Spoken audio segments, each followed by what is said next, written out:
My name is Liam Durbin, and in this presentation, I'll be discussing the Internet of Things for Dr. Hardway's ITM 2000 class. Before I discuss how the Internet of Things impacts our lives every day and how they will continue to do so, I need to explain what is an Internet of Things. According to Internet of Things agenda.techtarget.com, the Internet of Things, or IoT, is a system of interrelated computing devices, mechanical and digital machines, objects, animals, or people that are provided with unique identifiers and the ability to transfer data over a network without requiring human-to-human or human-to-computer interaction. The actual thing in the Internet of Things is any object, man-made or natural, that can be attached to an IP address and connected to other devices over a network. The phrase Internet of Things was coined by Kevin Ashton in 1999 in a presentation about radio frequency ID. The first thing was a Coke machine that was connected to the internet in the 1980s, and its function was to make potential customers able to check what drinks were available before they went all the way to it. In today's day and age, this sounds like a very basic system. However, that just proves how far the Internet of Things has come. From that one Coke machine over 30 years ago, we have progressed to a reported 8.4 billion connected devices all across the globe in 2017. Even though there are a billion of these devices, we might not think of just how many of them we as regular consumers use them, as well as large industries and corporations. On the consumer side of things, a very common IoT we use are connected appliances. This can be anything from us being able to start our coffee machine from our phones to being able to watch a cooking tutorial on the screen of our refrigerator. An IoT that isn't necessarily prevalent in most people's lives right now, but very well could be in the next 10 years, are autonomous vehicles or self-driving cars. Self-driving cars are able to drive safely by using sensors that detect other vehicles and pedestrians. These sensors eliminate the human error that is so prominent on the road. They are directed by an internal GPS that automatically takes the passenger where they need to go. If every car on the roads were self-driving, heavy traffic, often caused by poor driving techniques, could be alleviated, as well as making car accidents, especially in the case of impaired drivers, obsolete. This could drastically decrease deaths caused from car accidents, a top 10 cause of deaths in adults and the leading killer of teens in the US. IoT we are more familiar with in common life are wearable devices. Smartwatches or Fitbits are common examples of these. These devices connect to a smartphone or computer and allow someone to basically wear a computer on their wrist. A large advantage they have over just having a smartphone is that they allow you to monitor your health. From working as a simple pedometer, being able to count your daily steps, to being able to check your heart rate, and being able to track your sleeping habits and inform you of potential dangers of your individual sleeping patterns. These devices combine the functionality of several health and fitness technologies into one band around your wrist. These devices also just allow to make your daily life simpler. You can text, call, set reminders, look at photos, access the internet, among many other things from your watch.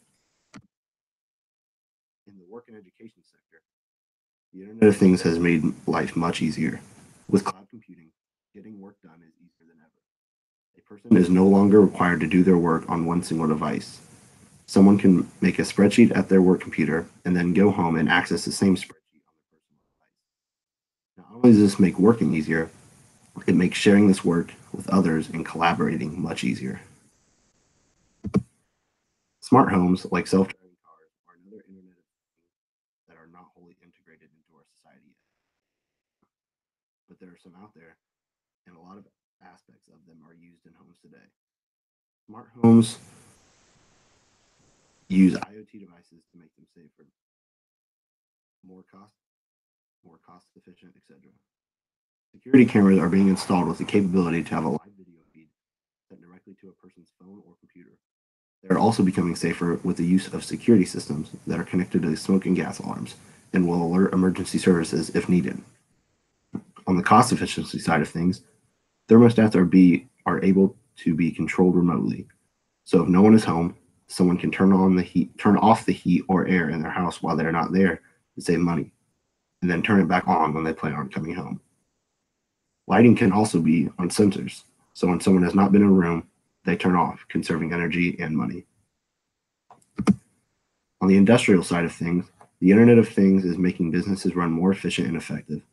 Two examples of industries who rely on the Internet of Things are healthcare and manufacturing. In healthcare, hospitals use the Internet of Things for patient monitoring. Being able to monitor their vitals remotely and gather data from tests run makes the methods used more effective and also safer for the patient. It also helps hospitals and pharmacy run more efficiently by being able to keep better inventory of the medicine and equipment used. Manufacturing has improved because of the Internet of Things as well. Knowing how much of a material needed to make a product has cut back on the cost of wasted items, and as well as make manufacturing more efficient by programming machines to produce them. Supply chain management has also been improved. For example, in the fresh food industry, IoT devices that gather data on the temperature variation from the warehouses to the store analyze the data and use the information to control the temperature better and cut down on waste, a prevalent problem in our country's food industry. Agriculture is another benefits from the Internet of Things. With the ability to monitor the moisture in the fields, farmers are able to know how much water the crops need and are able to produce a greater yield. Monitoring livestock with implants used to track vitals also help decrease the deaths in animals and produce a greater yield. Smart cities can improve the quality of life for everyone who lives in it. Public safety is a huge upside of a smart city. Increased surveillance and monitoring by police can help keep the people safer.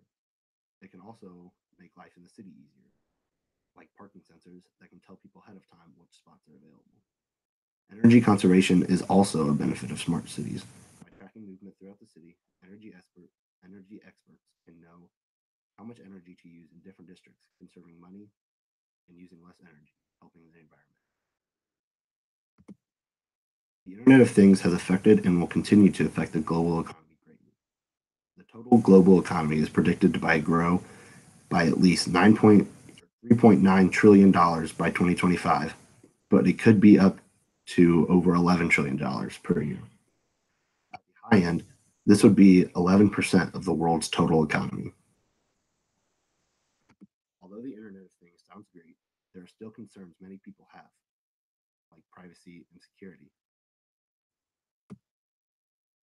People are very worried about their privacy. Many companies will require people to put personal information into their account to use their device. And unless explicitly said otherwise, companies can share this information with other companies, often for a profit. This is a common concern for people who do not want their information which they have not entrusted. Another spectrum of the privacy issue is monitoring. With all of these devices, it has become a lot easier to locate people, but also to watch people. Many people do not like the big brother theory of the government able to watch a person's every move. Another concern is security. Like I said earlier, people are often prompted by the companies who run IoT devices to give them personal information. The expansion of the number of these devices open hackers up to billions of people whose information can be stolen online. Now the basic information like names, birthdays, and addresses are not especially useful to a hacker, but devices that have more like bank accounts and social security numbers are. Also, many people have the same or similar logins for multiple IoT devices, and this can be harmful because if a hacker gets someone's information for one account, it means it will be much easier to get into a person's other accounts, especially if the devices are connected. Though these are valid concerns, there are possible solutions. The government can pass laws that prohibit or limit data sharing with the express consent of the person whose data may be shared, and also pass laws limiting its own monitoring of people. For security, stronger security encryptions placed on accounts will slow down hackers and may deter others, making the Internet of Things safer for all parties. In this presentation about the Internet of Things, I discussed the history of the Internet of Things, including the first thing, a Coke machine. I talked about the consumer uses of IoT, like self-driving cars. I also talked about the industrial uses of it, like healthcare and manufacturing. I then talked about the economic impact of IoT and some concerns people have with IoT, privacy and safety, as well as solutions to these concerns. The Internet of Things has taken the world by storm in the last decade or so, and even though these devices may seem ordinary to us now, the use of them throughout the globe is nothing short of extraordinary. And the Internet of Things has no plan of stopping. As innovation continues, so will the growth of the Internet of Things. This concludes my presentation. Thank you.